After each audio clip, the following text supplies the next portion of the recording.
اس نے مجھ سے کہا کہ آپ نے تو خود کو مجھ سے بچا لیا، آپ کے بعد والے نہیں بچ پائے۔ اس بیان کردہ واقعے سے معلوم ہوا کہ دنیا کی محبت کی اچھی چیز نہیں ہے، تبھی تو ہمارے آقا نے اس دنیا کو ٹھکرا دیا۔ دنیا کی محبت میں جب انسان گرفتار ہوتا ہے تو آخرت کو بھول جاتا ہے۔ دنیا کی محبت میں گرفتار ہونے والا گناہوں کے دلدل میں پھنستا چلا جاتا ہے۔ دنیا کی محبت میں گرفتار انسان وہ حلال حرام کی تمیز کو بھول جاتا ہے۔ دنیا کی محبت میں گرفتار انسان اپنی آخرت کو خراب کر دیتا ہے۔ دنیا کی محبت کو دل میں بسانے والا آخرت کو فراموش کر دیتا ہے، گھاٹے کا سودا کر دیتا ہے اور بہت بڑے خسارے کا شکار ہو جاتا ہے۔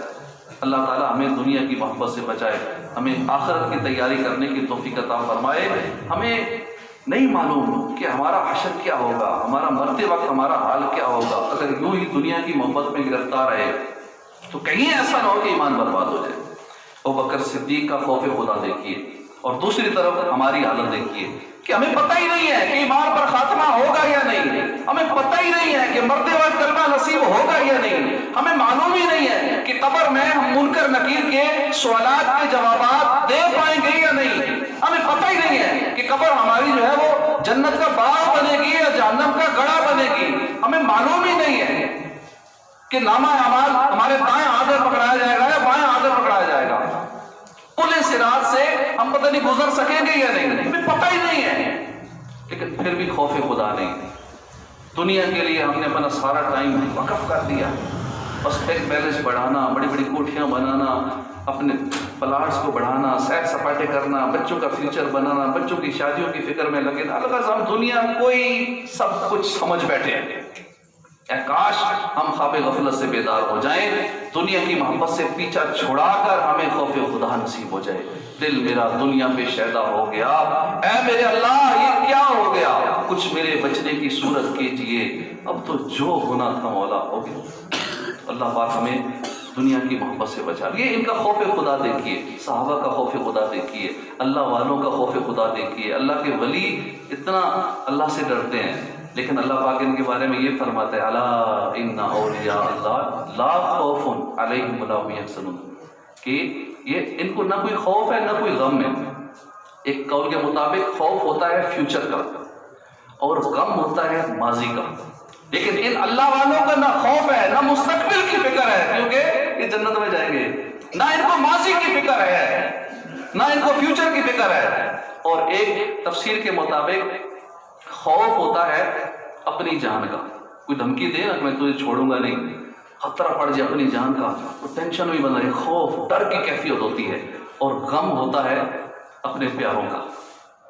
ان اللہ والوں کو نہ اپنا خوف ہے نہ اپنی جان کا خوف ہے کہ جنت میں جائیں گے، نہ ان کو اپنے پیاروں کا خوف ہے کہ ان سے محبت رکھنے والے بھی جنت میں جائیں گے، غوث پاک سے پیار کرنے والے بھی جنت میں جائیں گے۔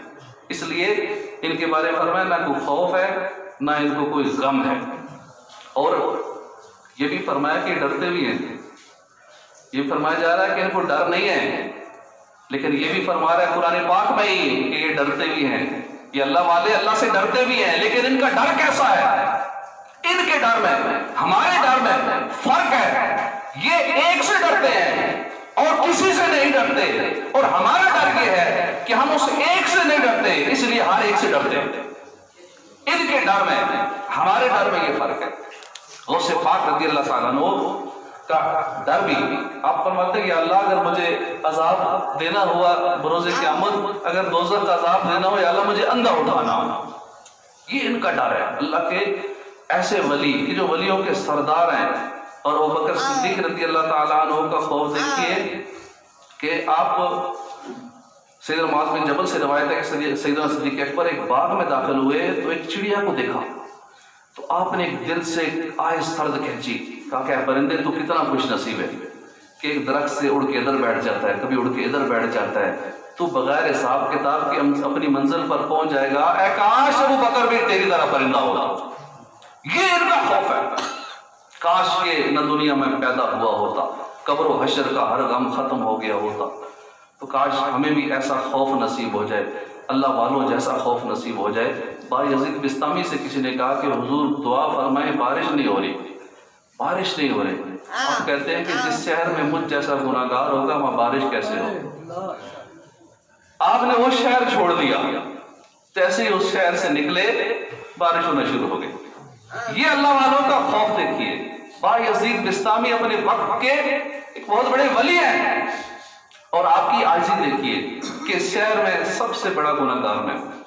تو کاش ہم ان اللہ والوں سے وابستہ ہو جائیں, اللہ والوں سے محبت کریں تو ہمیں در در کی دور دور سے جان چھوٹ جائے گی.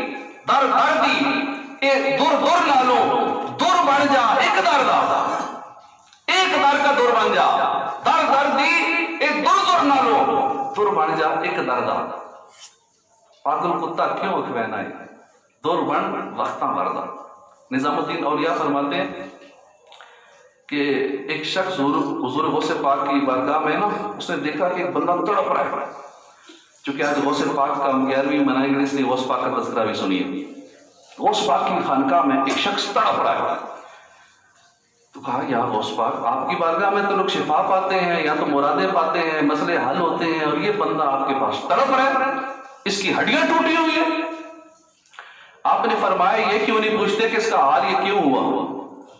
بات یہ ہے کہ 3 ابدال اڑتے ہوئے آ رہے تھے. اڑتے اڑتے 2 ابدال, انہوں نے دل میں یہ سوچا کہ ہم غوث پاک کی خانقاہ کے قریب سے گزر رہے ہیں تو ہم ادب کی وجہ سے اوپر سے نہیں گزریں گے. ایک ابدال دائیں ہو گیا, دوسرا ابدال بائیں ہو گیا. اس کو اپنے تصوف پہ ناز تھا, اس کو اپنی ولایت پہ ناز تھا. اس نے بے ادبی کرتے ہوئے میری خانقاہ کے اوپر سے ہی گزرا, وہ تڑپتا گرا, اس کی ہڈیاں ٹوٹ گئی. اس کا یہ حال تم دیکھ رہے ہو اس لیے ہو. اللہ کے ولی کی گستاخی کرنے والا, اللہ کے ولی کی بے ادبی کرنے والا, اس کا یہ حال ہو تو جو صحابہ کی شان میں گستاخی کرے اس کا حال کیا ہوگا. جو بکر صدیق کی شان میں گستاخی کرے اس کا حال کیا ہوگا. یہ غوث پاک کی شان میں وقت کے ابدالوں نے اتنی سی اس گستاخی ہوگی کہ اوپر سے گزرا, اس نے بے ادبی کی اور دھرام سے گرا, اس کا یہ حال ہو گیا. تو آج جو نبیوں کی شان میں بھی گستاخی کرنے والے موجود ہیں, صحابہ کی شان میں بھی گستاخیاں کرنے والے ہیں, ولیوں کی شان میں, حضور غوث پاک کی شان میں گستاخیاں کرنے والے موجود ہیں. اپنے وقت کے ابدال اگر غوث پاک کی بے ادبی کرنے والے, ہوا میں اڑنے والے, جن کی یہ کرامت کے ہوا میں اڑنے والا اگر غوث پاک کی شان میں گستاخی کرے تو اس کا یہ حال ہو جائے تو اے زمین پر رہنے والے کیے, تو اگر غوث پاک کی شان میں گستاخی کرے گا تیرا حال کیا ہوگا. تو اس لیے ہمیں باادب رہنا چاہیے. کسی بھی اللہ والے کے بارے میں ہمیں زبان نہیں کھولنی چاہیے. کسی بھی صحابی کے بارے میں ایسی باتیں زبان سے نہیں کرنی چاہیے. یہ اللہ والے, ہم گناہگار لوگ ہیں, ہم ان کے فضائل بیان کریں, ان کے فضائل سنیں. کوئی ایسی زبان سے بات نہ نکلے کہ اللہ والے کی شان میں گستاخی ہو جائے اور ہمارا کہ ایمان برباد ہو جائے, دنیا میں بھی سزا ملے, آخرت میں بھی سزا ملے. اللہ پاک میں سچا عاشق رسول بنائے. ابوبکر صدیق عشق رسول کا صدقہ ہم بھی مخلص عاشق رسول بن جائیں. آج انشاءاللہ صلاۃ والسلام کے بعد 11ویں شریف کے سلسلے میں جو ہماری ماہانہ محفل ہوتی ہے ہر مہینے کے دوسرے جمعے کو, وہ بھی ہوگی, اور انشاءاللہ اسی میں صدیق اکبر رضی اللہ تعالیٰ کا بھی لنگر ہوگا. تو ضرور